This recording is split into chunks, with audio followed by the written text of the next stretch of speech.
जय जय श्री सीताराम। सीताराम चरण रति मोरे, अनुदिन बढ़हु अनुग्रह तोरे।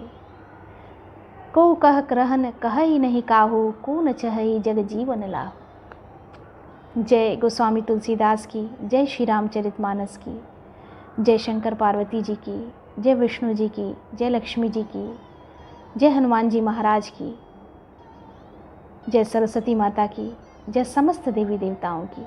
जय जय श्री सीताराम। श्री रामचरितमानस की सुंदर चौपाइयों की अमृत सुधा निरंतर हम सभी को प्रेमाग्न करती हुई आगे की ओर प्रवाहित हो रही है। हम सभी इसका श्रवण लाभ ले रहे हैं।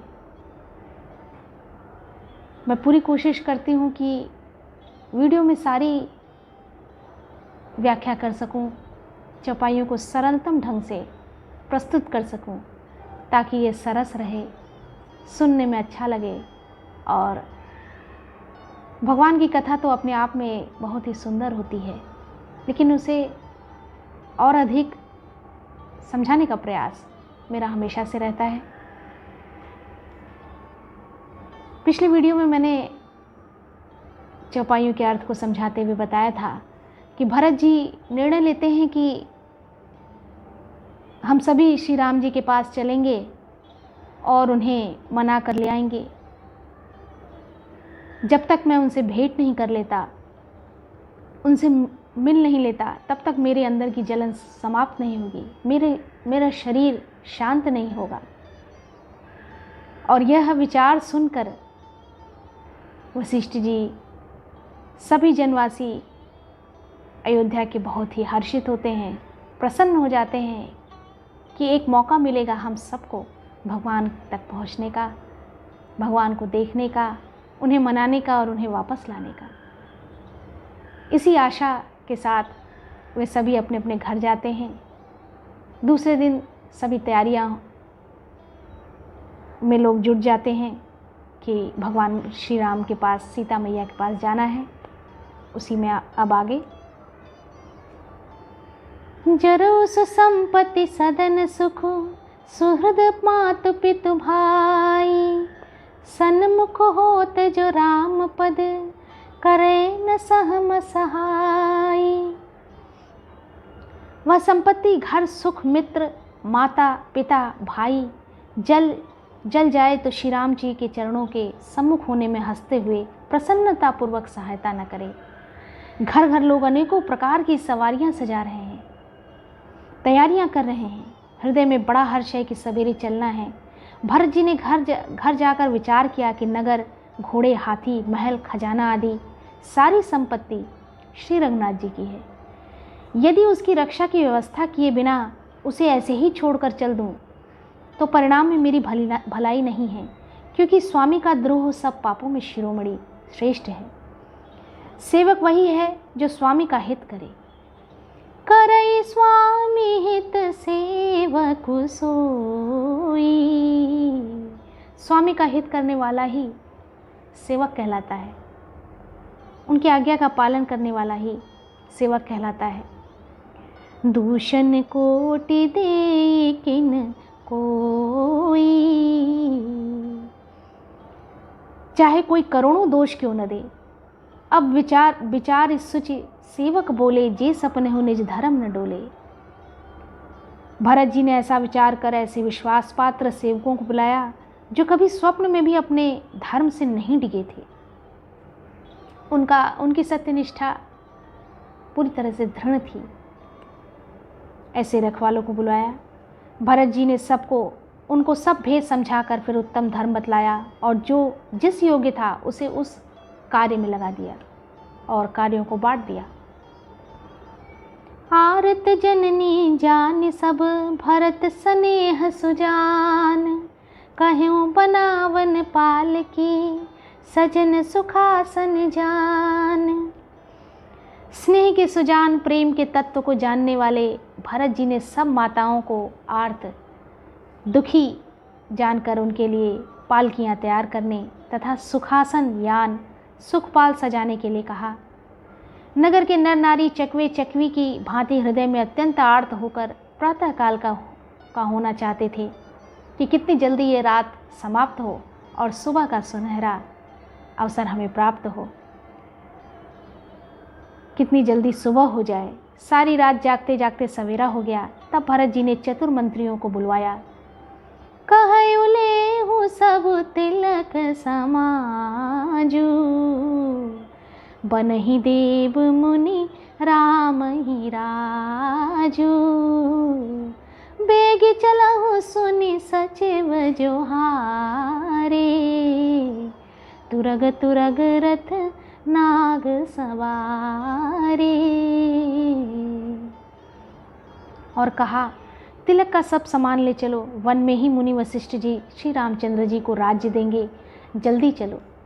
यह सुनकर मंत्रियों ने वंदना की और तुरंत घोड़े, रथ और हाथी सजवा दिए। सबसे पहले मुनिराज वशिष्ठ जी, अरुंधति और अग्निहोत्री की सब सामग्री सहित रथ पर सवार होकर चले। फिर ब्राह्मणों के समूह, जो सब के सब तपस्या और तेज के भंडार थे, अनेकों सवारियों पर चढ़कर चले। हमारे सनातन धर्म में गुरुओं का बड़ा महत्व है। ये इसी चौपाई से परिलक्षित होता है, स्पष्ट होता है, पुष्ट होता है कि हम गुरुओं को सर्वस्व समझते थे और आज भी गुरुओं का बहुत महत्व है। तो वशिष्ठ जी सबसे पहले चले, उसके पश्चात ब्राह्मणों का बड़ा महत्व है। ब्राह्मण में ब्राह्मणत्व हो तो वो सर्वोपरि है। तो उन ब्राह्मणों को रथ पर सजाकर भेजा गया, जो सभी तपस्या और तेज के भंडार थे। उनके अंदर तपस्या का बल होता है जो हर एक में नहीं उपलब्ध हो पाता। वो तपस्वी होते हैं। इन तपस्या के फलस्वरूप ही तेज उत्पन्न होता है। नगर के सब लोग रथों को सजाकर चित्रकूट को चल पड़े। नगर लोक सब सज सज जाना, चित्रकूट कह कीन पयाना। शिबिका सुभगन जाहि बखानी, चढ़ी चढ़ी चलत भई सब रानी। नगर के सब लोग रथों को सजाकर चित्रकूट को चल पड़े, जिनका वर्णन नहीं हो सकता। ऐसी सुंदर पालकियों में चढ़ चढ़कर सब रानियां चली, मन में आनंद और उमंग के साथ चली कि प्रभु श्री राम जी का दर्शन होगा, उनसे भेंट होगी और उनको मनाने का अवसर प्राप्त होगा। सौंपी नगर सुच सेवकनी, सादर सकल चलाई। सुमिरि राम सिय चरण तब, चले भरत दो भाई। विश्वास पात्र सेवकों पर नगर सौंपकर और सबको आदरपूर्वक रवाना करके तब श्री सीताराम जी के चरणों को स्मरण करके भरत शत्रुघ्न दोनों भाई चले। श्री रामचंद्र जी के दर्शन के वश में हुए। दर्शन की अनन्य लालसा से सब नर नारी ऐसे चले मानो प्यासे हाथी हथनी जल को तक कर बड़ी तेजी से बावले से हुए जा रहे थे। श्री सीताराम जी सब सुखों को छोड़कर वन में हैं। वन में ऐसा विचार करके छोटे भाई शत्रुघ्न जी सहित भरत जी पैदल ही चले जा रहे थे। देखे स्नेह लोग अनुरागे,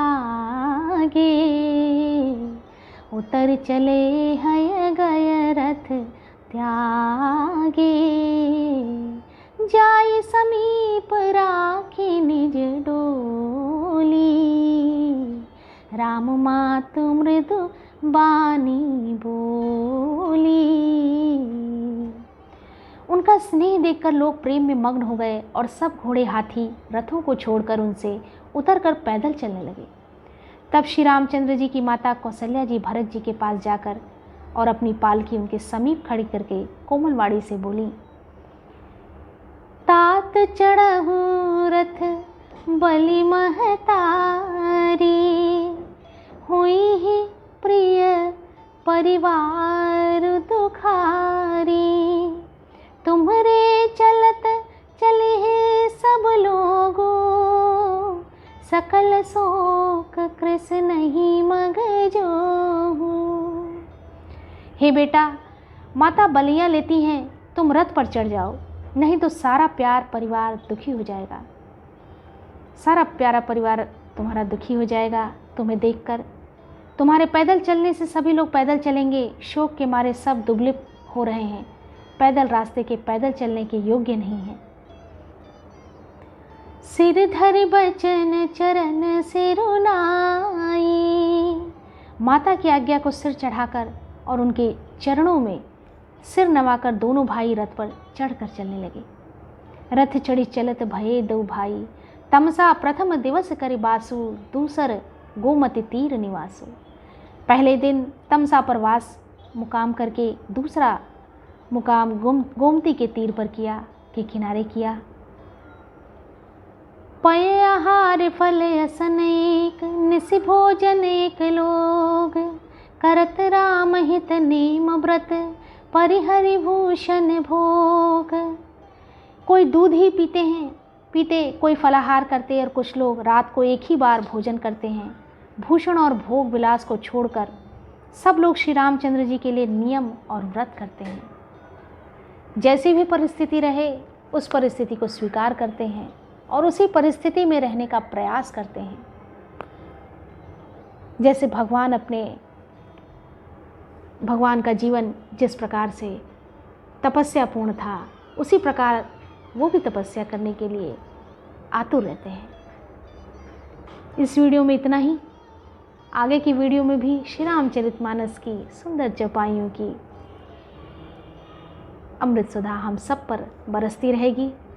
हम सभी इसका श्रवण लाभ लेते रहें। वीडियो को पूरा देखने का प्रयास अवश्य करिए। अपने अनमोल जीवन से 10 मिनट का समय अवश्य निकालिए। जय जय श्री सीताराम। जय जय श्री सीताराम।